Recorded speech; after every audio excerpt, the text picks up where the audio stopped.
আজ একটা বার্থডে পার্টির ইনভিটেশন ছিল, যেটা রেস্টুরেন্টে আয়োজন করা হয়েছে। তো আমরা সরাসরি চলে আসলাম রেস্টুরেন্টটাতে। সেটার নাম ছিল মেমোরি রিমাইন্ডস। তো ভিতরে একটু সিটিংয়ের ব্যবস্থা ছিল, তো সেখানেই বসে এখানে আমরা স্ন্যাক্সগুলো খাচ্ছিলাম। সুইট কর্ন ছিল, যেটা ক্যাপসিকাম দিয়ে ফ্রাই ছিল, ভালো লেগেছিল খেতে খুবই আমার। আর কফি ছিল সঙ্গে। সেটা খাওয়া দাওয়া সেরে এখন বাইরের মেন কোর্সের দিকে চলে এসেছি। তো এর একটা মকটেল কাউন্টার ছিল।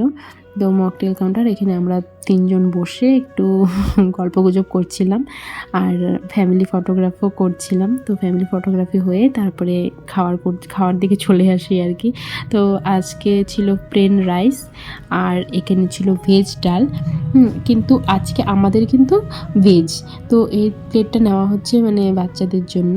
তো বাচ্চাদের তো আর কিছু নেই। তো আর এটা হলো একটা মিক্স ভেজ সবজি ছিল, যেটা দেখতে আমার খুবই ভালো লাগছিল। তো আর এখানে ডিমের কারি, আর এটা ছিল কাতল কালিয়া, যেগুলো আমি কিছুই ট্রাই করতে পারিনি যেহেতু আমার ভেজ ছিল। আর এখানে ছিল মাটন কষা আর মিষ্টি ছিল। আর একটু কেক নিয়ে নিই। তো যেহেতু বাচ্চারা কেক ভালোবাসে, আর এসে কেক কাটিংটা দেখতে পাইনি।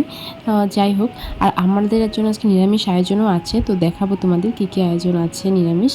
আর এখন বাচ্চারা কেকের মজা নিচ্ছে, তো ওরা কেকের মজা নিতে থাকুক। এদিকে আমাদের নিরামিষ খাওয়া দাওয়া চলে আসলো। এই তো একটা পনিরের কিছু একটা ছিল, কিন্তু আমার নামটা এখন মনে পড়ছে না এডিট করার সময়। আর একটা মিক্স ভেজ ছিল, যেটা আমি তখন ছিল দেখেছিলাম। আর একটা ভেজ ডাল, একটা ভাজা ছিল, কিন্তু শেষ হয়ে গেছে ভাজাটা আমাদের, যেহেতু অনেক লেট হয়ে গেছে। আর এই হলো আজকের বার্থডে বয়, খুবই কিউট। আর আমার 2 ছেলে কোকড়াঝাড় স্পেলিং করছে ঠিকই, কিন্তু তবু উল্টো।